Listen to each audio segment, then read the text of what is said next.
So if we want to understand truth, we want to know what to think about this life, the life to come, history, the future.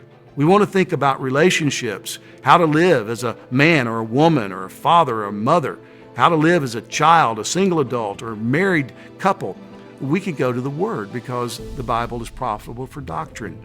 But it's also profitable for reproof, Paul says in that same passage. That is, to point out what's wrong. We need to know what's right, and we need to understand and be taught what's right, but we also need to be shown that not only is this way right, this way's wrong. And so the Bible helps us to discriminate between right and wrong, between good and bad, between the ways that would be beneficial and the ways that would be detrimental. And it reproves us whenever we think or live contrary to the way of God. It's also profitable for correction, Paul says. So it doesn't just point a finger at us and say what you're doing is wrong. It says this is the way back. This is how you get on the pathway of thinking and living and believing rightly again. And then the fourth thing that Paul says in that verse, 2 Timothy 3:16, is that it is profitable for training in righteousness, teaching us righteousness, not just to know about right and wrong, good and bad, but to actually train us like a coach trains an athlete in order to compete in his various sports. Well, the Bible trains us in righteousness, how to live in right ways. Well, what's the Scripture do to provide such training?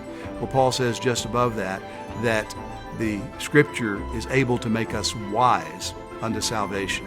And he tells Timothy, you need this, you know this, you've experienced this, this is what other people need. So if we want people to come to know God, we can't just make up our own little ideas of what they need and how they will come to know God. We've got to go to the Word and say, what does the Word say about how those who have been affected by sin, those who have rebelled against God, can be made right with God, can be saved from sin? The Scriptures are able to make you wise unto salvation.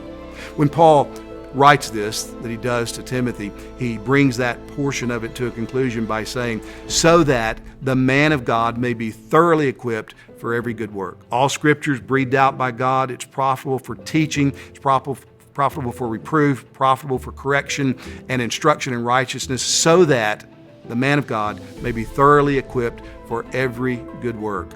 What this means is that in the church, God's given us the Word, and in the Word we have everything we need in order to fulfill the responsibilities that He's given to us as a church. As a pastor, I should know that while I want to listen to anyone who can help me think rightly about any area of life, that what I have in God's written Word is enough for me to fulfill my ministry. And these other teachers, these other people who bring insight will serve me only to the degree they help me to understand the Word and its implications better.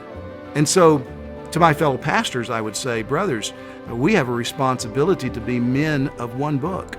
We need to know this book. We need to submit our thinking to it. We need to submit our lives to it.